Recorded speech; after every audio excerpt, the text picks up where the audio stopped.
आज हम डिस्कस करने वाले हैं एसएससी सीएचएसएल के जो भी शिफ्ट्स चल रही थी, जो पोस्टपोन हो चुका है।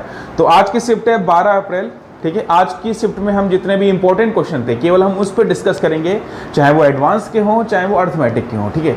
और एक बात और, अगर जो विद्यार्थी एसएससी के किसी भी स्टैंडर्ड तैयारी कर रहा है केवल जीडी को छोड़कर, ठीक है, उसको एडवांस बहुत अच्छे से पढ़नी है। अगर उसने एडवांस नहीं पढ़ा तो उसके लिए थोड़ी दिक्कत हो सकती है, इसलिए एडवांस पे फोकस करना बहुत ज़रूरी है, ठीक है। तो देरी ना करते हुए क्लास स्टार्ट करते हैं। यहाँ पे एक क्वेश्चन लिखा हुआ है कि एक वृत्त की जीवा 6 सेंटीमीटर है, नमस्कार, ठीक है। एक वृत्त की जीवा 6 सेंटीमीटर है, ठीक है। वृत्त के केंद्र से जीवा पर डाले गए लंब की लंबाई 4 सेंटीमीटर है, तो वृत्त का व्यास ज्ञात करें, ठीक है। ये क्वेश्चन आपका ज्योमेट्री से है और आई थिंक अगर आप वृत्त स्टार्ट करते हैं तो आई थिंक जो पहली और दूसरी थ्योरम है वो ये इसी से रिलेटेड होती है। बहुत ही बेसिक सी थ्योरम है, बहुत ही इंपॉर्टेंट थ्योरम है।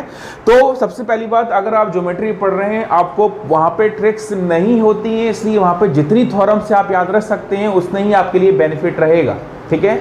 तो एडवांस बच्चों को कठिन क्यों लगती है? क्योंकि वहाँ पे क्या होते हैं, कंसेप्ट्स होते हैं, ट्रिक्स होती हैं, लेकिन ऐसी ट्रिक्स नहीं होती जैसे कि हम अर्थमेटिक में पढ़ते हैं कि ऐसा किया वैसा कर दिया वैसे निकाल दिया, ठीक है। वहाँ पे आपको कुछ चीज़ें आपको पता होनी चाहिए, फॉर्मूले पता होने चाहिए। तो जो ज्योमेट्री में हम लेके चलते हैं तो यहाँ पे आपको कंसेप्ट्स पता होने चाहिए कि हाँ क्या क्वेश्चन में कहा गया है, कैसे क्या किया, ठीक है। तो क्वेश्चन चल रही है जीवा की, ठीक है, वृत्त की। तो वृत्त बना लेते हैं, ठीक है। ये हो गया वृत्त, ठीक है, केंद्र, ठीक है। जीवा वृत्त के केंद्र से, यानी कि जीवा की लंबाई दे रखी है, जीवा कहीं भी खींच सकते हैं आप। जीवा जो होता है, ठीक है, ये हमने ए भी हमने जीवा मान ली। जीवा होती है कि वृत्त की परिधि पर किन्हीं दो बिंदुओं को मिलाया जाए, ठीक है, तो उसे जीवा कहते हैं। जीवा वृत्त को दो भागों में बांट देती है, इसे बोलते हैं मेजर, इसे बोलते हैं माइनर, या ठीक है। अगर हम ये कहें कि जो वृत्त का व्यास होता है क्या वो भी एक जीवा? हाँ, वो भी एक जीवा है, वो सबसे बड़ी जीवा होती है, ठीक है। तो ये जीवा होती है, इसे बोलते हैं इंग्लिश में कॉर्ड, ठीक है। वृत्त का केंद्र ये रहा, वृत्त के केंद्र से यहाँ पे एक लंब डाला गया है, ठीक है। जब लंब की बात कर रहा होता है तो यहाँ पे इसका लंब का मतलब होता है कि उनके बीच में एंगल कितने बनना है, 90 डिग्री का बनना है, ठीक है। तो ये हमें कुछ दिया गया है, यानी इसकी लंबाई हमें दे रखी है 6 सेंटीमीटर और ये दे रखी है हमें 4 सेंटीमीटर, ठीक है। ये कुछ दे रखा है हमें, यानी ए बी की लंबाई हमें दे रखी है, वो दे रखी है 6 सेंटीमीटर और ये दे रखा है 4। तो आपसे पूछा गया अगर मैं इसको मिला दूं तो ये क्या है हमारा व्यास तो बन जाएगा। वो ये क्या बन गया, परिधि, वो क्या कहते हैं त्रिज्या को, यानी ये दोनों जी बराबर होंगी, सीधी सी बात है। ये केंद्र अगर तो ये व्यास होगा, ठीक है। तो हमें ये ज्ञात करना है, ठीक है। तो ये लंबाई हमें ज्ञात करनी है, ठीक है। ये हो गया व्यास आपका, ठीक है। अब यहाँ पे एक थ्योरम होती है, एक थ्योरम ये कहती है कि अगर वृत्त के केंद्र से जीवा पर कोई लंब डाला जाए तो जो लंब है वो जीवा को समद्विभाजित यानी कि बाइसेक्ट करता है, यानी कि दो बराबर भागों में बांट देता है, ठीक है। तो लिख देता हूं थ्योरम क्या है। वो थ्योरम ये है कि वृत्त के केंद्र से जीवा पर डाला गया लंब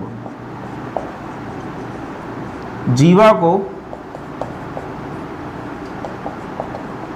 समद्विभाजित करता है। इसका मतलब होता है कि उसे दो बराबर भागों में बांटता है, ठीक है। तो ये इसकी थ्योरम है जो यहाँ प्रयोग होने वाली है, केवल इसी पे डिपेंड था बस ये, ठीक है। तो अब बताइए अगर पूरी 6 है तो ये कितनी हो जाएगी, 3 हो जाएगी, सीधी बात है, जब बाइसेक्ट करता है, ठीक है। अब बिकॉज ऑफ ये समकोण त्रिभुज है तो ये क्या है आपका, ये हो गया आपका लंब, ये हो गया आधार, तो ये कर्ण हो गया, ठीक है। या अगर आप या तो वैसे निकाल सकते हैं भाई ये क्या है आधार, ये क्या कर्ण, कर्ण का उसका बराबर वो लगा सकते हैं पाइथागोरस थ्योरम, लेकिन एक ट्रिक्स होती है, ट्रिपलेट होती है 3 4 5, तो ये क्या हो जाएगी आपकी 5 हो जाएगी ये, ठीक है। अगर ये 5 है तो ये भी कितनी होगी भाई 5 है, क्योंकि भाई त्रिज्या क्योंकि सुबह, ठीक है। तो व्यास कितना हो जाएगा भाई 5 और 5 यानी कि 10 सेंटीमीटर। आंसर हो जाएगा, इसका answer is this one 10 centimetre, ठीक है। तो ये हमारा ज्योमेट्री का बहुत ही बढ़िया कॉन्सेप्ट था, यानी कि अगर आप वृत्त पढ़ेंगे सबसे आई थिंक जो सबसे पहली थ्योरम आती पढ़ाने लायक वो यही थ्योरम आती है आपके पास कि वृत्त के केंद्र से जीवा पर डाला गया लंब जीवा को समद्विभाजित करता है, दिस वन, यानी कि अगर ये 6 है तो ये यानी दोनों बराबर होंगे एक प्रकार से, ठीक है। तो 3 4 5 ये 5 तो ये भी 5 होगा, यानी टोटल कितना हो जाएगा, व्यास बराबर 10 सेंटीमीटर, ठीक है। उसको उतार लीजिए। ये क्वेश्चन अभी रिसेंटली पूछा गया है, 12 अप्रैल 2021 के शिफ्ट में पूछा गया क्वेश्चन, ठीक है।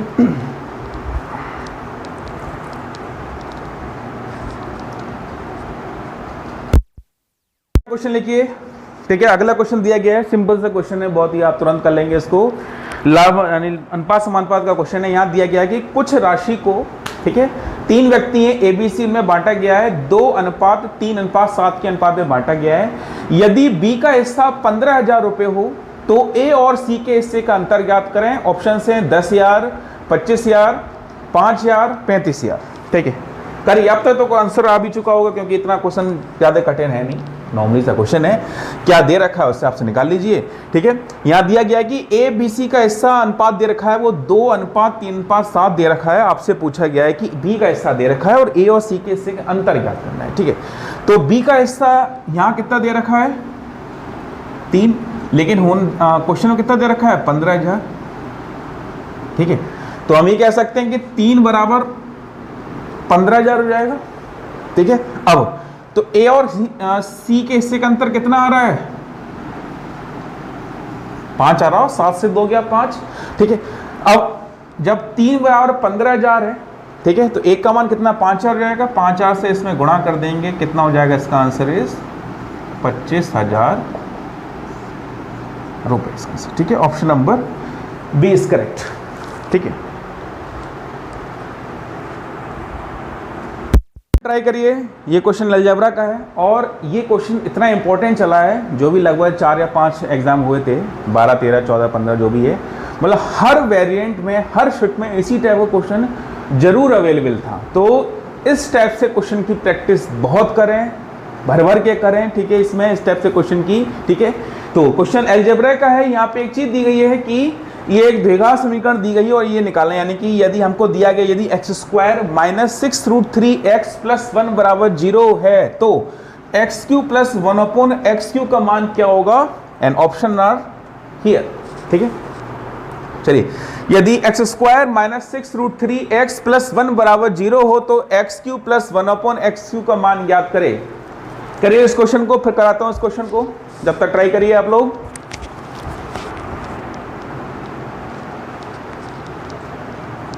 इनमें से इसका आंसर क्या होना चाहिए,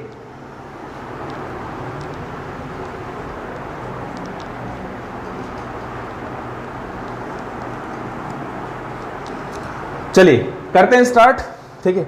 हमको ये दिया गया है और ये निकालना है, ठीक है। मतलब कि इस वैल्यू से हमको कुछ ना कुछ मान मिलेगा, वो यहां लगा के और इसका मान निकाल देना, ठीक है। कुछ ऐसी करना होता है अलजेब्रा वगैरह में, वहां कुछ वैल्यू दे रखी होती है, उन वैल्यू से कुछ मान निकालना और जो मान आपको दिया गया वो उसमें से पुट करना है, ठीक है। सबसे पहली बात, ठीक है, देखो जब हम बच्चे हमेशा याद रखें, अगर ऐसी कोई वैल्यू दे रखी है कि x + 1/x, x² + 1/x, x³ + 1/x, x⁴ + 1/x⁴, अगर इसका कोई मान निकालना है तो आपको एक काम करना पड़ेगा कि आपको ऐसे क्वेश्चन x + 1/x का मान ज्ञात करना होगा विदाउट, जब तक आप इसका मान ज्ञात नहीं करेंगे तब तक इसकी वैल्यू निकालना थोड़ी सी इम्पॉसिबल रहेगी, ठीक है। तो जब भी आप ऐसा देखें, यहाँ पावर चाहे कुछ भी हो, तो आपको ये फॉर्म बनाना पड़ेगा। अब ये फॉर्म बनाने के लिए कुछ ऐसा बनाना, ये दे रखा है, ठीक है। तो अब हमें कुछ ऐसा कुछ लगाइए कि हमें इससे आपको ये मिल जाए, ठीक है। तो अगर आप ध्यान से देखें इस क्वेश्चन को, ठीक है, अगर इस पूरी क्वेश्चन में x से भाग लगा दूं, ठीक है, तो देखना क्या मिलता है। देखो यहां भी x से लगाऊंगा भाग अगर मैं, तो ये कितना हो जाएगा, x हो जाएगा, ठीक है। यहां भी x से भाग लगाऊंगा तो कितना हो जाएगा, ये हो जाएगा -6√3x प्लस, और यहां भी मैं x से भाग लगाऊंगा कितना हो जाएगा 1+ है, और 0 में लगाने से कोई फायदा नहीं है, तो इतना मिल जाएगा। अब आप देखेंगे कि x + 1/x समान कितना हो जाएगा, 6√3 मिल गया। ठीक है, जो मैंने आपसे कहा था कि आपको अगर ये निकालना है तो आपको ये निकालना पड़ेगा, यानी कि x प्लस 1/x का मान कितना आ गया, 6√3 हो गया। ठीक है, अब करना क्या है कि आपको देखो, अगर ठीक है, इसका तरीका क्या रहेगा, इसका आपको इसका क्यूब करना पड़ेगा। ठीक है, यानी जब क्यूब करेंगे तभी तो आपको मिलेगा, अगर यहाँ स्क्वायर होता तो स्क्वायर करते आप। ठीक है, तो यहाँ पर एक चीज आपको याद रखनी, रिमेंबर रखनी, एक ट्रिक होती है इसकी कि यदि इसका मान सपोज दैट मैं k लेके चल रहा हूं, ठीक है, कि यदि x प्लस 1/x का मान k है, ठीक है, तो ये याद रखिएगा, तो x³ प्लस 1/x³ का जो मान होता है वो होता है k³ माइनस 3k। ठीक है, ये याद रखिएगा, यदि x प्लस 1/x का मान k है तो x³ प्लस 1/x³ का मान k³ माइनस 3k होता है। अगर ये स्क्वायर होता तो k³ स्क्वायर माइनस 2 होता है, जो भी आपका। ठीक है, अगर यहाँ माइनस होगा तो ऐसे बहुत सारे तरीके हैं, जब मैं अलजेब्रा पढ़ाऊंगा तो आपको एक एक करके लिखाता रहूंगा। ठीक है, खैर यहाँ पे आपको अभी इतना नहीं समझा सकता इस चीजों को। ठीक है, बस जितना मुझे लगा कि आपको जितना समझना चाहिए इस क्वेश्चन के लिए उतना मैंने आपको बता दिया है। अब करना कुछ नहीं है आपको, तो इसका मान कितना हो जाएगा भाई, x³ प्लस 1/x³ का मान।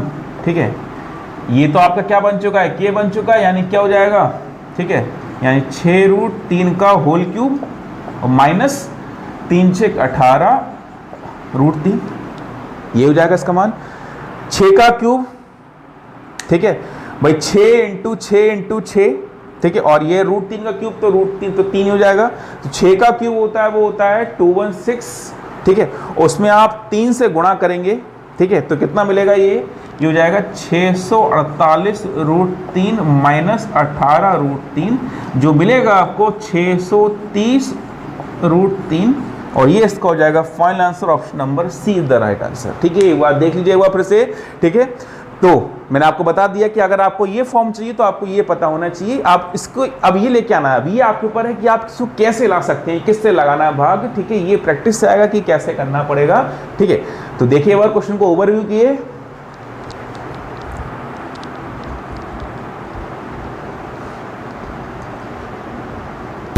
क्वेश्चन एक और बीजगणित से है, अलजेब्रा से है, ये भी धमाकेदार क्वेश्चन है। यदि x की पावर 4 प्लस y की पावर 4 प्लस x² y² का मान 117 है और x² plus y² minus x बराबर 13 है, तो हमें ज्ञात करना है कि x² प्लस y² का मान क्या होगा। इनमें से ऑप्शन है आपके पास 11, 9, 18, 22। करिए इस क्वेश्चन को।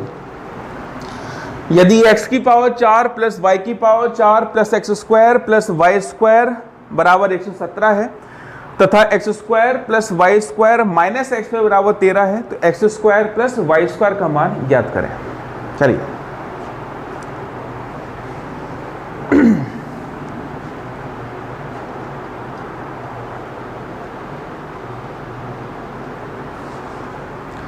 ठीक है, तो इसके लिए कॉन्सेप्ट समझ लीजिए। इसका कॉन्सेप्ट ये होता है कि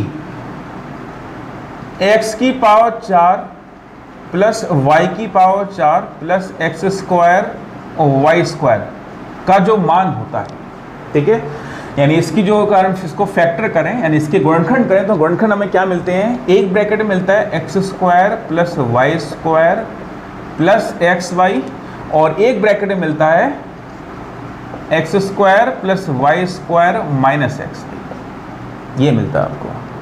ठीक है, यानी x की पावर 4 प्लस y की पावर 4 प्लस x² y² बराबर मिलता है हमें, ये मिलता है हमें।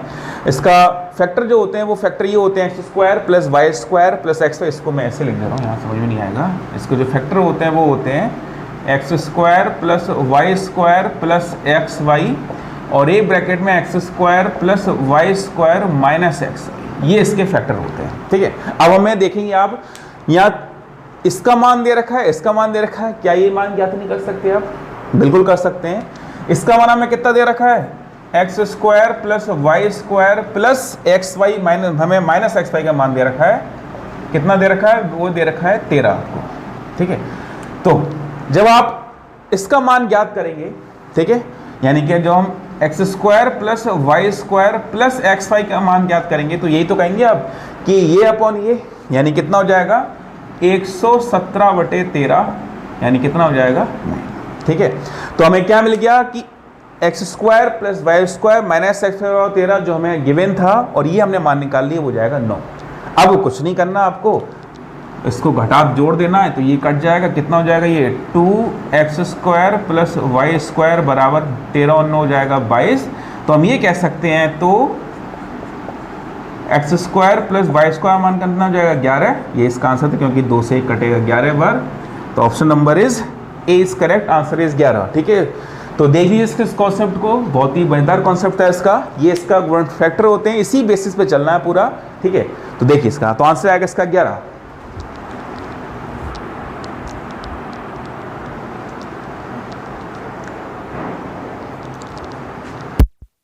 चलिए एक और विद्यार्थी लिखिए, अगला क्वेश्चन लिखिए।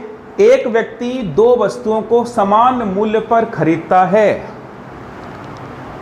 ठीक है, वह पहली वस्तु को 40% हानि पर बेचता है और दूसरी वस्तु को 40% लाभ पर बेचता है, तो व्यक्ति को पूरे सौदे में होगा 16% हानि, 16% लाभ, ना लाभ ना हानि और 4% हानि।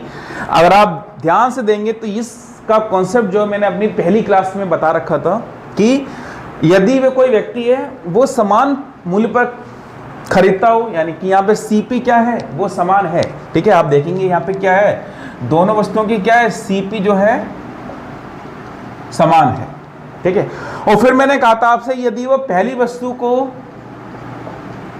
x% लाभ पर बेचे या हानि बोल दो और दूसरी वस्तु को x% हानि पर बेचे, यानी कि दोनों को जो बेच रहा है वो दोनों की वैल्यू सेम हो। अब आप देखोगे यहाँ पे वैल्यू क्या है, सेम ही है, बट एक लाभ है एक हानि है। ठीक है, तो हमेशा याद रखने को कहा था मैंने आपसे कि यदि ऐसी कंडीशन के मिलती है तो वहां पे क्या होता है, ना लाभ ना हानि, और ये इसका आंसर था। यहाँ पे हमें फ्रैक्शन में तोड़ने की जरूरत नहीं है। ठीक है, कुछ बातों को आप याद रखें, आप हर बार उसे फ्रैक्शन में तोड़ने की कोशिश ना करें। ठीक है, सिंपल सा कॉन्सेप्ट था, सीपी समान है, एक लाभ एक हानि, तो ना लाभ ना हानि। इन केस अगर यहाँ पे एसपी समान होता तब क्या होता, वहां हमेशा हानि होता है, और हानि क्या होती है, वो होती है x² बटे 100%। खेल यहाँ पे ये नहीं पूछा गया था, यहाँ पूछा गया था सीपी समान थी, तो ये रहा इसका कंसेप्ट, कॉपी कर लीजिए इसको। लिखिए क्वेश्चन नंबर 6 एसआई से है, साधारण ब्याज से है। कोई धनराशि साधारण ब्याज की 12.5% वार्षिक ब्याज की दर से t वर्षों में स्वयं की दोगुना हो जाती है। यानी कि अगर मूलधन 1 रुपया था तो इतने दर से वो 2 रुपये हो जाता है, यानी a का मान 2 जाता है। तो आपको ये ज्ञात करना है कि यार t कितना है। ठीक है, ये है कुछ। ठीक है, चलिए करिए इस क्वेश्चन को। ठीक है, ज़्यादा कठिन रूल नहीं है इसमें, नॉर्मली रूल लगा हुआ है। ठीक है, आप नॉर्मली से भी कर सकते हैं, ऐसा ही बराबर PRT बटे 100 आप इससे भी कर सकते हैं, कोई दिक्कत नहीं है। ठीक है, चलिए तो ऐसे क्वेश्चन करने का तरीका जहां पर आपको ब्याज की दर दे रखी हो और ये बोल रहा हो कि दोगुना हो, तिगुना हो रहा हो या 4 गुना हो रहा हो, और आपको t पूछवा या r पूछवा। ठीक है, सभी का कॉन्सेप्ट एक ही होता है। वही कॉन्सेप्ट ये होता है कि यदि आपको t निकालना है तो जितना गुना दे रखा है गुना से करो पहले -1/r इंटू 100। ठीक है, और यदि आपको r निकालना है तो वही रहेगा सेम इज टू गुना -1/t इंटू 100%। ये हो जाएगा वर्ष में, ये हो जाएगा परसेंट में। ठीक है, तो ये कॉन्सेप्ट आपको ध्यान रखना है। यहाँ पर यहाँ ये लगाएंगे इसको यहाँ पर इस प्रकार से। ठीक है, तो जब भी आपको, ठीक है, अब यहाँ पे क्या पूछा है, टी पूछा है, टी पूछा गया तो टी बराबर कितना गुना दे रखा है, 2 गुना, 2 से गया कितना बचेगा 1। ठीक है, आर का मान कितना दे रखा है 12.5 इंटू 100, 125 अट्ठे होते हैं 1000, यानी आंसर कितना जाएगा इसका 8 वर्ष। आंसर इसका option number is B is correct इसका। ठीक है, तो देख लीजिए इसको। ठीक है, जब भी आपको गुना वाला क्वेश्चन चल रहा हो और आपको आर या टी में से कुछ निकालना हो तो ये लॉजिक हमारे यहाँ काम करने लगते हैं।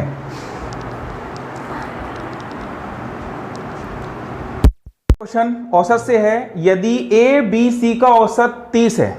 ठीक है, यदि ए जो है वो बी से 2 ज्यादा है और सी से 1 ज्यादा है तो ए का मान इनमें से क्या होगा। ऑप्शन है आपके पास 29, 30, 31 और 32। बताइए इसका आंसर।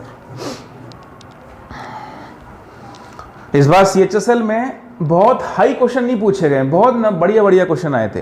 ठीक है, केवल एडवांस से थोड़ी सी हाई थी, वरना अर्थमेटिक तो बहुत ही सही क्वेश्चन थे, ज्यादा कठिन क्वेश्चन नहीं थे। चलिए, ए बी सी का औसत दे रखा है 30, ठीक है, तो हम लिख लेते हैं यहाँ पर ए बी और सी, ठीक है। अब यहाँ ये बोला गया कि ए जो है बी से 2 ज्यादा है, लेकिन जो है ए जो है वो सी से 1 कम है, 1 ज्यादा है, यानी ए जो है बी से 2 ज्यादा है और सी से 1 ज्यादा है, ठीक है।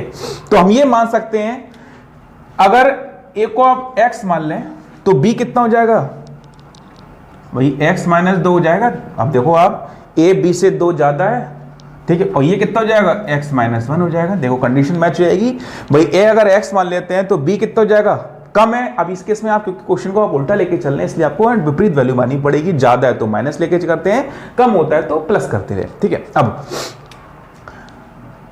इसको जोड़ लें, अगर जोड़ने पर कितना मिलेगा हमें, ये मिलेगा 3x, ठीक है, और -3, ठीक है। अब हमें 3 संख्या को औसत कितना दे रखा है, 30। अब जब आपने ये योगफल निकाला है तो ये भी योगफल में कन्वर्ट करना पड़ेगा, और जब आपको औसत दे रखा होता है योगफल निकालना पड़ता है। तो कोई भी संख्या यदि आपको औसत पता है, ठीक है, यदि आपको योग निकालना है तो क्या हो जाता है, औसत गुणा जितनी वो संख्याएं दे रखी हैं उससे आप गुणा कर देते हैं तो योग बन जाता है वो। तो कितना हो जाएगा, 30 तिया 90, 3x कितना हो जाएगा 93, x समान कितना हो जाएगा 31, और ये a का मान है, ठीक है, ये तो a का मान हो जाएगा, तो a का मान कितना हो जाएगा 31, और ये हमसे पूछा गया था यहाँ पर, तो a इक्वल टू जाएगा 31, b पूछता तो होता 29, c पूछता तो होता 30, आंसर इज a बराबर हो जाएगा 31, ठीक है।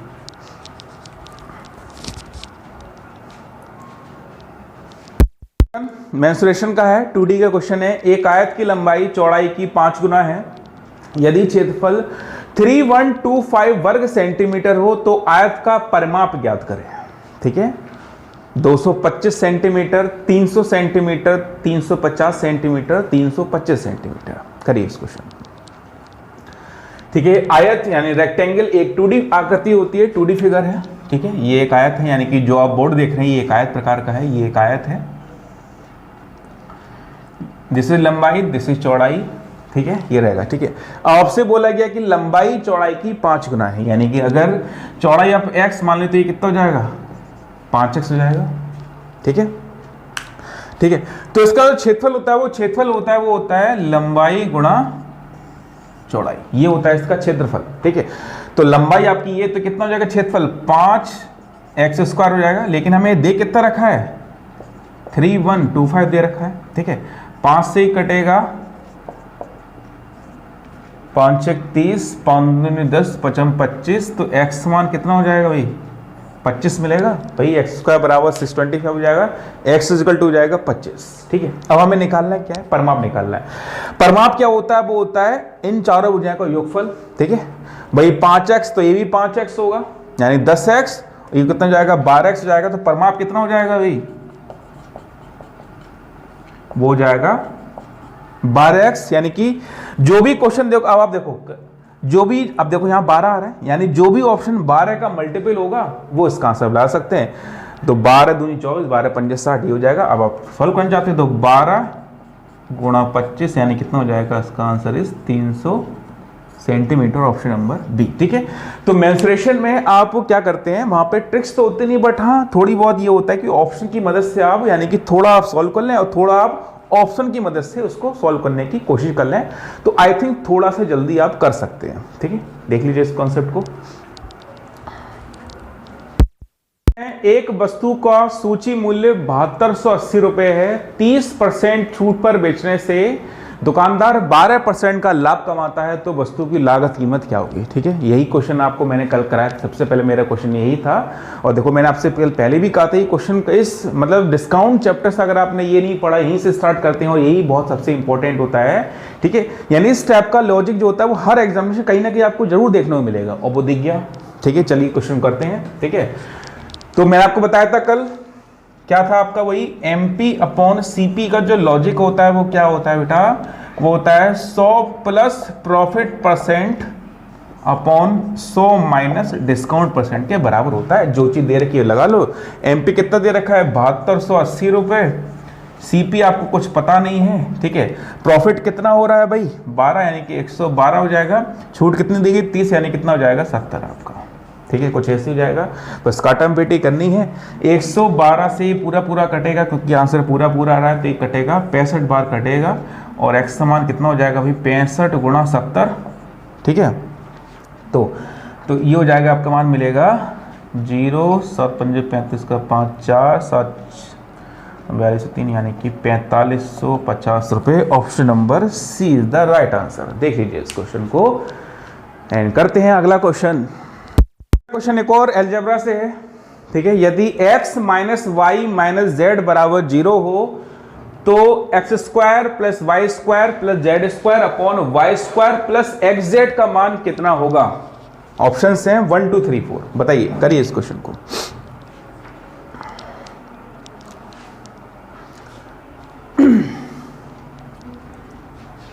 देखिए ऐसे जो क्वेश्चन होते हैं वो डिपेंड होते हैं, ठीक है, जब भी आपको इसका मान 0 दे रखा है। मोस्टली क्या होता है, कभी कभी बहुत रेयर केस में देखा है मैंने, इसका मान कुछ और 0 दे रखा हो, 1 दे रखा हो, ज्यादा बड़ी वैल्यू दे रखी हो, 1 2 3 4 ऐसा कुछ दे रखा हो, ठीक है। तो इसका जो मान हम ज्ञात कर सकते हैं, अलजेब्रा में एक ट्रिक होती है, वो होती है वैल्यू पुटिंग, ठीक है, वैल्यू पुटिंग। ये ट्रिक ट्रिग्नोमेट्री में काम करती है। वहां पे क्या होता है, वैल्यूज को मान के दें, यानी कि ऐसी वैल्यू को मानो कि इसका मान क्या हो जाए 0 हो जाए, ठीक है। प्लस ये भी याद रखना, देखो 0 तो बहुत तरीके से बन जाती है, लेकिन ऐसा भी याद रखना है कि हमें कम से कम वैल्यू लेके चलनी है, और यदि यहां भिन्न होती तो भिन्न कभी 0 ना बन पाए, ठीक है। हमेशा वैल्यू पुटिंग का जो सबसे एक मंत्रा है, वो वैल्यू पुटिंग का एक सक्सेस का मंत्रा ये है कि आपको कभी भी हर में 0 ना बन पाए। उस चीज को ध्यान रखते हुए अगर आपकी वैल्यू पुटिंग कहीं काम कर रही है तो वो डेफिनेटली वो इस क्वेश्चन में वर्क करेगी, ठीक है। मैं यहां पर एक देखो दिखाता हूं आपको वैल्यू पुटिंग का कॉन्सेप्ट यहां पर, ठीक है, ठीक है। चलिए मैं यहां पे काम करता हूं, ठीक है। सपोज दैट अगर मैं x को मान लूं 2, ठीक है, इन केस मान लिया मैंने, ठीक है। आप 1 -1 लेके चल लो, कोई दिक्कत नहीं है, आपके ऊपर डिपेंड करता है, ठीक है। चलिए अगर मैं इसको एक काम करता हूं, मैं अगर आपको यहां पे मैं y का जो मान है वो 0 कर दूं, ठीक है, y का जो मान है मैं 0 कर दूं। यहां से देखो y यहां कट जाएगा, y यहां कट जाएगा, z यहां कट जाएगा, z यहां कट जाएगा, z यहां कट जाएगा, ठीक है। अब मैं एक काम करता हूं, 0 बनाना है मुझे, तो दोनों का मान 1 1 मान लो, सीधी बात ये तो जाएगा, 1 में से बन गया 0, भाई 1 - 1 कितना हुआ 0 हो गया, मैच कर रहे हैं, तो डेफिनेटली आगे वर्क करेगा। लगा दो इसको, यहाँ पर देखो 1 का स्क्वायर प्लस यानी 1 + 1 अपॉन नीचे कितना हो जाएगा 1, ठीक है। कितना मिला आंसर इज 2, और ये इसका आंसर था, हो गया, ठीक है।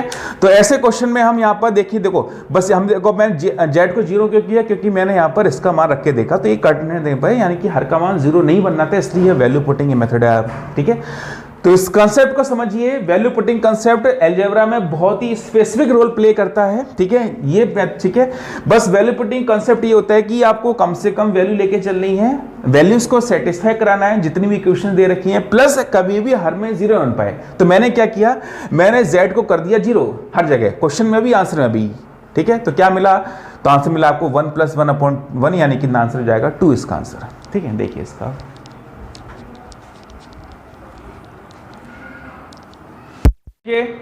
कि x रुपए को PQR के मध्य 1/4 अनुपात 2/5 अनुपात 6/7 के अनुपात में बांटा जाता है। यदि P तथा R के हिस्से का अंतर 850 रुपया हो तो x का मान ज्ञात करें। ऑप्शंस आपके सामने लिखे हुए हैं 2010, 2110, 2210 या 2020। अरे 2020 का नाम तो लेने नहीं भाई, ये तो बहुत ही बुरा साल रहा है, ठीक है। चलिए तो चलिए इस क्वेश्चन करते हैं। तो हमें क्या क्या दे रखा है, P, Q और R का अनुपात हमें दे रखा है 1/4 अनुपात 2/5 अनुपात 6/7, ठीक है। अनुपात में हमेशा आप एक चीज ध्यान रखेंगे कि अनुपात कभी भी भिन्न रूप में नहीं होता है, अगर होता भी है तो उसे हमें सरल अनुपात में बनाना पड़ता है। उसके लिए ट्रिक ये होती है कि हर की जो वैल्यू है उसका आप एलसीएम लेकर सब में गुणा कर दे तो ये अनुपात बदल जाता है विदाउट अपना मान चेंज किए, ठीक है। तो 4 5 7 का लासापा कितना हो जाएगा, 4 5 20, 140 हो जाएगा, ठीक है। तो 140 से गुणा यहाँ करो, 140 से गुणा यहाँ करो, 140 से गुणा यहाँ करो, यही तो जाएगा इसका मान। तीनों गुणा कर देंगे, ठीक है। तो 4 से काटा गए, 4 तिया 12, 4 पंजे 20, यानी कि पहली वैल्यू आएगी, पी का मान आ गया 35, ठीक है। तो 5 दूनी 10, 5 छठे 40, यानी कि ये हो जाएगा का मान 56, ठीक है।